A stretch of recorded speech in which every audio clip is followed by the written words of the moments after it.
आपण पाहत आहात सत्याची बाजू मांडणारं हक्काचं न्यूज चॅनल M24 तास। उर्फ माधुरी हत्तीबाबत मुख्यमंत्री व उपमुख्यमंत्री यांच्या उपस्थितीत मंत्रालयात बैठक।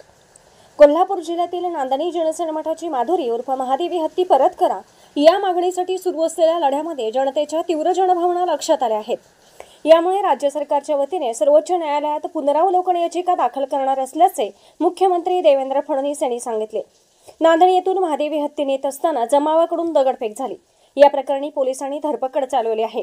या प्रकरणातील संशयितांवर दाखल करण्यात आलेले गुन्हे मागे घेण्यात यावेत अशी मागणी आमदार राहुल आवडी यांनी केली। त्यावर देवेंद्र फडणवीस यांनी याबाबत योग्य तो निर्णय घेतला जाईल असे स्पष्ट केले।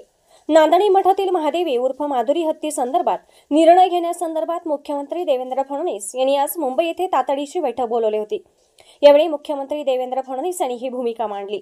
पालकमंत्री प्रकाश आंबेडकर, उच्च व तंत्र शिक्षण मंत्री चंद्रकांत पाटील, धनंजय महाडिक, धैर्यशील माने, विशाल पाटील हे खासदार, विधान परिषदेचे गटनेते सतेज पाटील, विनय कोरे, अमल महाडिक, विश्वजित कदम, राजेंद्र पाटील यड्रावकर, अशोक माने, राहुल आवाडे हे आमदार, माजी खासदार राजू शेट्टी, माजी मंत्री प्रकाश आवाडे, अपर मुख्य सचिव, प्रधान मुख्य वनसंरक्षक वन्यजीव, जिल्हाधिकारी अमोल येडगे, जिल्हा पोलीस अधीक्षक योगेश कुमार गुप्ता, भालचंद्र पाटील, सागर शंभू शेटे, अप्पासू भगाटे, सागर पाटील, ॲडव्होकेट मनोज पाटील उपस्थित होते।